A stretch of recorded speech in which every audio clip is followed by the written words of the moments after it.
আস্তে আস্তে দক্ষিণবঙ্গ, বিভিন্ন জেলা, বিভিন্ন রাজ্যে ভোট গ্রহণ শুরু হবে।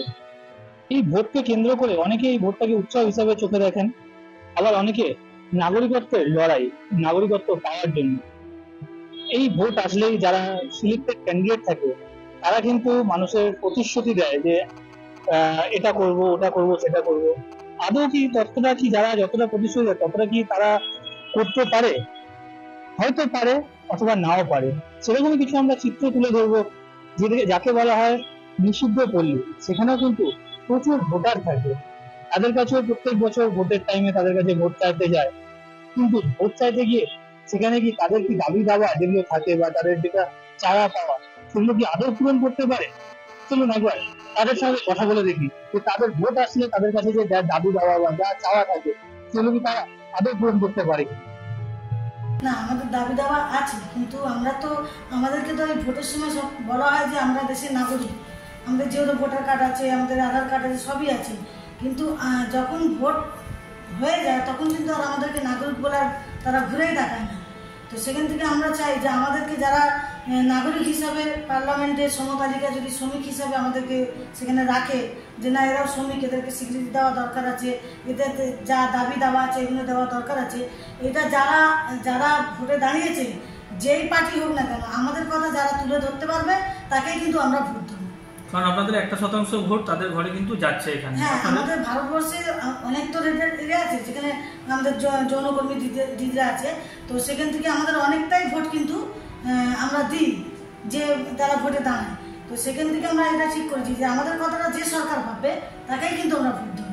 এই যে বিগত 5 বছর বা তারও বেশি যাদেরকে আপনারা সাংসদ ভাবে চুজ করেছেন, পছন্দ করেছেন, কোনো আপনাদের কাজে বা কিছু সুবিধা অসুবিধা তারা পাশে পেয়েছেন কখনো? না, ভোটের সময় এসে অনেক কথা দিয়েছে, অনেক আস্থা দিয়েছে যে আপনারা আমাদের ভোট দিন, জয় করুন, আমরা কিন্তু আপনাদের দাবি দাওয়া পার্লামেন্টে তুলব।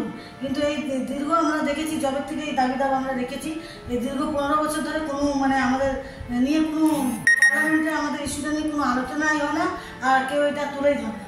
দাবি দাবা তো আপনাদের অনেক কিছু হয়, তার মধ্যে মূলত কি দাবি দাবার উপর? দাবি দাবা দেখুন, আমরা চাইছি আমাদের যে কাজটা সমতালিকায় কাজ হিসাবে এটাকে সরকার স্বীকৃতি দিক। যৌন পেশা একটা পেশা, তার সাথে সাথে আইটিপি আইন, তার মধ্যে অনেকগুলো ধারা আছে যেটা আমাদের পেশার সাথে অনেকটা লাগবে, মানে ক্ষতি আছে। তো সেখান থেকে আমরা চাইছি আইটিপি এর যে ধারাগুলো আছে সেটা বাতিল হোক। আর তার সাথে সাথে শ্রমিকের অধিকার, যে অন্য শ্রমিকরা যা সুযোগ পায় সেটা যাতে আমরাও পাই।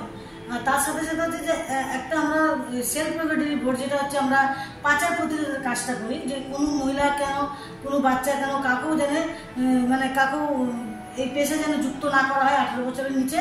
আর সে যদি বড় হয় তাকে জোর করে যাতে এই পেশা না আনা হয়। তো সেই জায়গা থেকে এই সেলফ রেগুলেটরি বোর্ডটাকে আমরা চাইছি সরকার এটাকে অনুমোদ করুন। কিন্তু এগুলো কি এখনো করা হচ্ছে? এটা কোনোটাই এখনো করা হয়নি।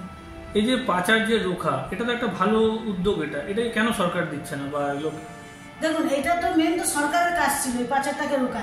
আপনি দেখুন, সরকারের অনেক জায়গায় বর্ডার আছে, অনেক কিছু আছে, কিন্তু সেখানে কিন্তু এই কাজটা সেভাবে হচ্ছে না। পাচার হয়ে কিন্তু মেয়েরা আসছে কোথায়, তারা বিভিন্ন পাড়ায়, মানে রেজার এরিয়াতে।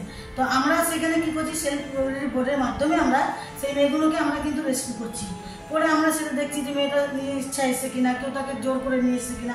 এই বোর্ডের মাধ্যমে কিন্তু তাদেরকে আমরা রেস্কিউ করছি, তাদের উদ্ধার করছি, তাদেরকে আমরা বাড়ি পাঠিয়ে দিচ্ছি। এবার যদি বাড়ির লোক না জানতে পারে তখন তাদেরকে আমরা বিভিন্ন যে ভালো হোমগুলো আছে সেখানে আমরা রাখার চেষ্টা করছি, আর সেখানে আমাদের একটা follow up team follow up করে।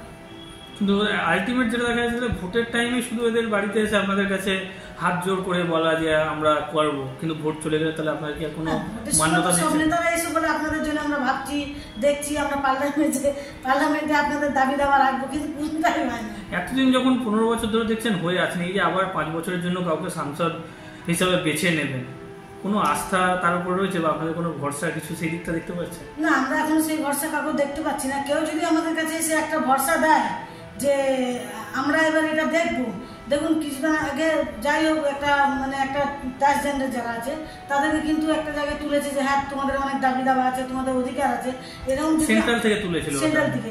কিন্তু আমরাও তো আমাদের রাজ্যে কিন্তু এই দাবি দাবা আমরা এখানেও করেছি, কিন্তু তারা সমতালিকার লোকজন বলেছে তোমরা এটা সেন্ট্রালের দাবিটা করো, কিন্তু আমরা সেন্ট্রালেও আলোচনা করেছি, সেরকম কোনো কার্যকরী নয়। সেন্ট্রাল থেকে কোনো কার্যকরী হয়? দেখুন 2006 সালে আমরা দিল্লি পার্লামেন্টে মার্চ করেছিলাম, সর্বভারতীয় মানে ভারত থেকে যত যৌনকর্মী সংগঠন সবাই এখানে পার্টিসিপেট করেছিল। আমরা কলকাতা থেকে গেছিলাম, পশ্চিমবাংলা থেকে, কিন্তু ওখানে আমাদের অনেক মানে মিছিল হয়েছিল।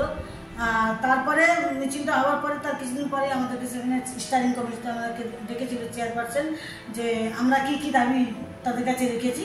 কিন্তু আমরা যখন দাবি দাবা রাখলাম, ওই স্টারিং কমিটিতে যা শুনেছে তারপরে কিন্তু কার্যকরী হয়নি।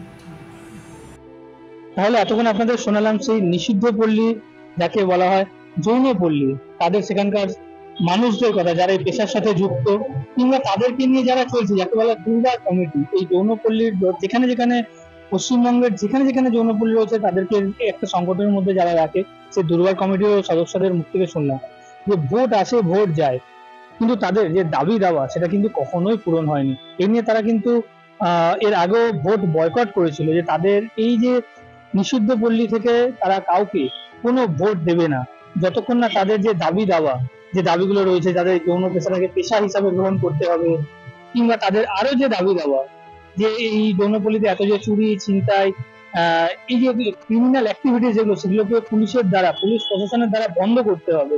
এগুলো কিন্তু তাদের নিজস্ব দাবি, কিন্তু সেগুলো কিন্তু কোনোটাই মানা হয় না। না সেখানে প্রশাসন তাদেরকে কোনোভাবে সুরক্ষা দেয়, কিংবা সেখানকার যারা লোকাল কাউন্সিলর থেকে শুরু করে, এমএলএ থেকে শুরু করে, সাংসদ থেকে শুরু করে তাদের কথা দিল্লিতে গিয়ে বলে। এটা ছিল তাদের খুব উপলে দেওয়া, যাকে এক কথায় বলা যায়। ক্যামেরা রতনের সাথে video report, big news 24/7 Bangla.